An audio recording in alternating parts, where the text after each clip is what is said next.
Bienvenidos a su canal de YouTube Español en Casa. El día de hoy vamos a aprender qué es el haiku en la poesía y les voy a dar algunos consejos sobre cómo crear sus propios haikus.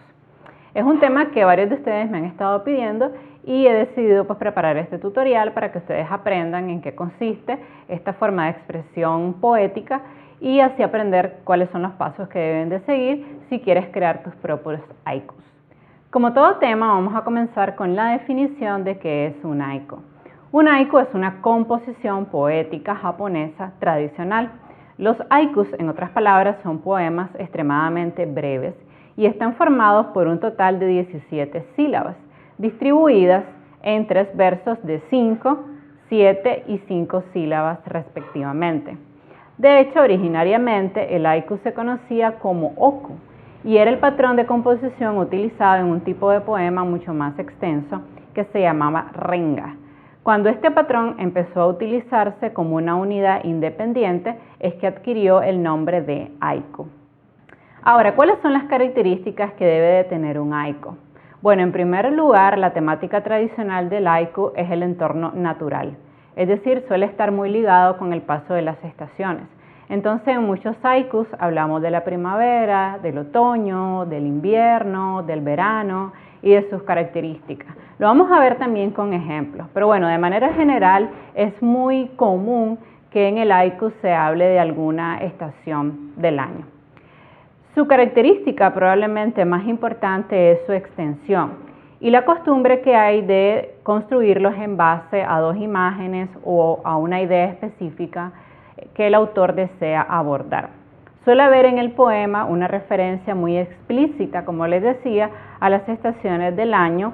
Por ejemplo, en el caso del invierno hablamos de la nieve, en el caso del otoño hacemos mención de las hojas y en el caso de la primavera hacemos mención de las flores. Ahora, en cuanto a temática, ¿qué tipos de temáticas podemos abordar en un haiku? Bueno, como obviamente es una composición muy breve, normalmente se elige una sola temática, porque recuerda que solamente vas a tener 3 versos básicamente, donde tienes que entregar el mensaje que quieres expresar. Bajo, que probablemente es el escritor más famoso de este género, el que se considera el padre de género, consideraba que un haiku era simplemente lo que estaba sucediendo en un lugar particular y en un momento específico.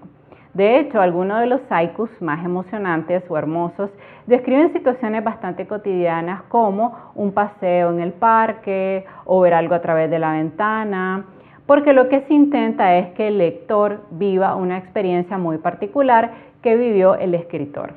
Entonces, con solo 3 versos y a través de un proceso de observación, los poetas japoneses logran expresar a la perfección su realidad, normalmente con mucho sentido de trascendencia. Ahora en pantalla ustedes están viendo un ejemplo de un haiku del escritor Buzón. Dice así: sopla el poniente y al oriente se apilan las hojas secas. Bueno, pues eso es un haiku. Si ustedes se fijan, solamente tiene 3 versos, nada más. Ahora te voy a dar algunos consejos que puedes seguir para crear haikus de calidad. Bueno, en primer lugar, yo te recomiendo que salgas a caminar en la naturaleza. De hecho, la mayoría de los haikus están inspirados en objetos naturales, como los árboles, las rocas, las montañas y las flores. Entonces, si sales a caminar, te van a comenzar a aflorar muchas ideas y muchos temas que puedes abordar en tu poema.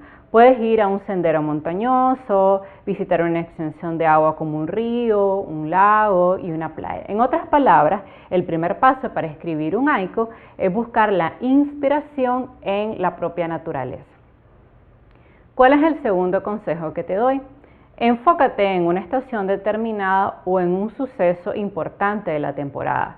Recuerda que los haikus normalmente se relacionan con las estaciones del año o con características de estas estaciones, por ejemplo, la caída de las hojas secas, el color tan blanco de la nieve, el viento que suena en el verano, el silbido. Todos esos temas relacionados con la naturaleza te pueden servir, pero debes elegir un solo tema. Porque recuerda que el haiku, a diferencia de otro tipo de poemas, es extremadamente corta. Entonces, si eliges enfocarte en 3 estaciones del año o en 3 cosas que te llamaron la atención, no lo vas a lograr porque solamente tienes 3 versos. Entonces, consejo 2, enfócate en un solo tema. Consejo 3, elige a una persona o a un objeto como tema. El hecho de que la mayoría de los haikus estén inspirados en la naturaleza no significa que necesariamente tu haiku tenga que estar inspirado en la naturaleza. Es simplemente que es la tendencia. La mayoría de los escritores lo hacen de esta manera. Pero también hay muchas personas que se inspiran en un objeto específico. Incluso yo he leído algunos haikus que más bien son muy graciosos. Hay uno que leí acerca de un perro. También he leído haikus reflexivos sobre un juguete que tuvo gran importancia en la infancia del escritor. Entonces, ¿qué te quiero decir con esto? Que aunque la mayoría de los haikus se inspiran en la naturaleza, también te podrías inspirar en un tema que a ti te llame la atención o en un objeto que para ti sea muy importante. ¿Cuál es el siguiente consejo que te doy? O sea, el paso 4. Bueno, obviamente debes leer otros haikus. Recuerda que la única manera de aprender a hacer algo es leyendo como lo hacen los grandes. Si quieres volverte un gran poeta, te recomiendo leer a Becker. Y si quieres volverte un creador de haikus, pues es muy importante que leas varios haikus. ¿Cuántos? Todos los que puedas. Dedícate 1 hora, 2 horas a navegar en internet y vas a encontrar un montón de ejemplos que te van a dar una idea de lo que es un haiku. ¿Cuál es el siguiente paso que yo te recomiendo? Enfócate en un evento de tu pasado o en algo que te resulte problemático. Procura hallar una similitud con la naturaleza o una metáfora que exprese tus sentimientos de una manera muy breve. Por ejemplo, vean este haiku que tienen en pantalla. Boom, boom, bam, bam. Mi cabeza es un campo de batalla con una infinidad de explosiones. Eso es un haiku. Incluso un aspecto interesante es que el haiku no necesariamente tiene que tener rima. Entonces, como no necesariamente tiene que tener rima ni asonante ni consonante, tú tienes la completa libertad de crear los haikus de la manera en que quieras. Por cierto, si tienes dudas sobre la rima asonante y la consonante, recuerda que en mi canal de YouTube tenemos un tutorial solamente de rima asonante y consonante. Por si quieres aplicar cualquier tipo de estas rimas a tu haiku, lo puedes hacer. Pero también si quieres hacer un haiku libre, o sea, un haiku sin ningún tipo de rima, solamente con sonoridad, pues perfectamente lo puedes hacer. Ahora, otra cosa importante. Recuerda que para que tu poema sea un haiku, es muy importante seguir una estructura estricta de 3 versos. El primer verso va a tener 5 sílabas, el segundo verso va a tener 7 sílabas y el tercer verso va a tener 5 sílabas. Destaco esto porque eso es lo que diferencia un haiku de una estrofa o de cualquier otro tipo de poema. En total, esto quiere decir que tu poema no puede tener más de 17 sílabas. Te recomiendo que para contar las sílabas de una palabra te pongas la mano debajo de la barbilla y luego vayas pronunciando las palabras. Entonces, cada vez que la barbilla toque tu mano, vas a contar como una sola sílaba. Bueno, lo otro importante también es describir el tema con detalles sensoriales. Los haikus intentan darle al lector una sensación breve del tema con el uso de los sentidos. Entonces yo te recomiendo que apeles al sentido del olfato, al sentido del gusto, al sentido de la vista, describiendo todas estas características para que la persona que lea tu haiku se sienta transportado, o sea, sienta que está viendo lo que tú estás viendo, sienta que está tocando lo que tú estás tocando, que está degustando lo que tú estás degustando o que está oliendo lo que tú estás oliendo. También te recomiendo que uses descripciones e imágenes concretas. Evita descripciones confusas o demasiado abstractas. Recuerda que el haiku no es el esquema para poemas demasiado profundos, debes ir directo al grano. Busca entonces imágenes concretas que el lector pueda visualizar con mucha facilidad. En lugar de usar metáforas o símiles, describe el tema con detalles específicos y únicos. Evita hacer descripciones largas o un lenguaje muy elaborado. Es mejor utilizar un lenguaje sencillo para poder cumplir con el conteo de sílabas que debe de tener un haiku. Otra recomendación que te doy es que escribas el poema en presente.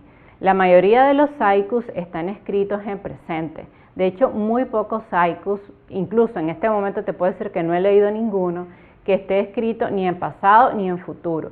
Seguramente habrá, pero la tendencia y el consejo que siempre se les da a los escritores que están iniciando en el haiku es que escriban en presente. Otra cosa importante que te recomiendo es que termines con un verso que sorprenda.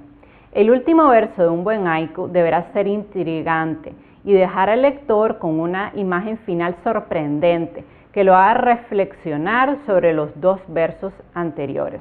Aquí ustedes están viendo en pantalla un ejemplo. Vuelvo a mi pueblo, lo que me sale al paso se vuelve zarza. Entonces, si ustedes se fijan aquí, los dos primeros versos introducen a una situación y el verso le da una conclusión. Lo otro que te recomiendo es perfeccionar el haiku a través de consejos que te den otras personas. Es decir, lee primero el poema en voz alta. Cuando tengas un primer borrador, asegúrate que todos los versos fluyan con facilidad y que cumplan con el conteo de 5, 7 y 5 sílabas. Y si observas algún verso extraño o entrecortado, modifícalo para darle un mejor sonido. Y una vez que has hecho eso, muéstrale tu haiku a otras personas y pide comentarios. ¿Por qué te digo esto? Porque como el haiku es tan cortito, no siempre logramos que a la primera nos quede claro la idea que nosotros queremos expresar. Y obviamente como es corto, tampoco tenemos mucho espacio para explicar más. Entonces, una buena técnica que de hecho yo hago con mis propios haikus es que una vez que los escribo se lo doy a leer a otra persona que no sepa nada de la temática. Y una vez que lo lea, yo le pregunto, ¿qué entendiste del haiku que yo escribí? Si cuando la persona te contesta, logró realmente comprender el tema del haiku, quiere decir que lo hiciste bien. Pero si realmente se siente perdida o confundida, probablemente debas mejorar el haiku para que quede más claro. Una vez que has seguido todos estos pasos, yo te recomiendo que centres el haiku en la página, cuando ya esté terminado, porque normalmente es así como se presenta. También te sugiero que le agregues un título breve en la parte superior, puede ser otoño, perro, primavera. No obstante, te aclaro que hay escritores de haikus que no le ponen título. Si tú quieres no titularlo, pues no lo hagas. No obstante, sí te voy a decir que la ventaja que te da el título es que te puede dar información adicional que no esté en los 3 versos e incluso información complementaria. Si has visto mi tutorial sobre el microrrelato, ahí yo comenté que como el microrrelato era tan breve, necesitaba necesariamente de un título que ayudara a complementar la información del microrrelato. Pues en la misma técnica te recomiendo que la apliques en el haiku. Es decir, que busques un título que ayude a complementar la información que está en los 3 versos. Entonces ahora vamos a ver algunos ejemplos de haiku en pantalla. Aquí tenemos uno del argentino Jorge Luis Borges. ¿Es un imperio esa luz que se apaga o una luciérnaga? También ahora podemos ver uno del mexicano Octavio Paz. Hecho de aire, entre pinos y rocas, brota el poema. O este otro del uruguayo Mario Benedetti. Tiembla el rocío y las hojas moradas y un colibrí. Ahora, es bastante común que los escritores acompañen el haiku con una imagen que esté vinculada con el contenido. Ahora en pantalla estamos viendo algunos haikus con imágenes. Esta es otra recomendación que también te hago. Existen muchos escritores que para darle mayor belleza al haiku lo acompañan de una imagen que se relaciona con el haiku. Entonces en pantalla ahorita ustedes están viendo varios haikus que vienen acompañados con la imagen que ustedes ven, que es como un árbol en la primavera. Entonces vamos a leerlos. Lluvia de anoche cubierta esta mañana por la hojarasca de Zoe. Este otro, un viejo estanque, se zambulle una rana, ruido del agua, debajo. La rama seca con un cuervo posado, tarde de otoño, debajo. Acá y allá, escuchan la cascada, jóvenes hierbas, de buzón. Nace el otoño, se deslizan las nubes y se ve el viento, de chora. Montes lejanos, refleja la pupila de la libélula, de Isa. Ahora en pantalla están viendo otro ejemplo de haiku acompañado de una imagen que nos ayuda a comprender con mayor facilidad su contenido. Dice así: como en primavera una flor floreciendo, mi amor por ti va creciendo. Como en otoño una hoja cayendo, mi amor por ti va muriendo. Leve desilusión, con un toque de razón, cruda realidad, te golpea la verdad. O este otro: diente de león, valiente como ratón, has de volar por la fría oscuridad, solo y sin pensar dónde ir a parar. Aquí hay otro: como hoja envuelta en llamas, cálidos tus abrazos, pero como toda llama, su calor no perdura. Y este último: esperanzas perdidas, no es simplemente una hoja en caída. Bueno, y tengo uno más en realidad. Brillante luna ilumina mi rostro, lleno de esperanza, nubes viajeras. Bueno, y básicamente eso ha sido todo por hoy. Espero que te haya quedado claro el tema del haiku, cuáles son sus características, qué pasos debes de seguir para elaborar tus propios haikus. Recuerda que el primer paso para escribir es intentarlo. Lee varios haikus, puedes revisar este video varias veces, luego dar un paseo cerca de tu casa o algún parque y comenzar a escribir. Por favor, suscríbete a mi canal y regálame un like para que puedas seguir creando contenido de calidad. Recuerda que con tu suscripción y con tu like permites que mi contenido siempre sea gratuito. Adiós.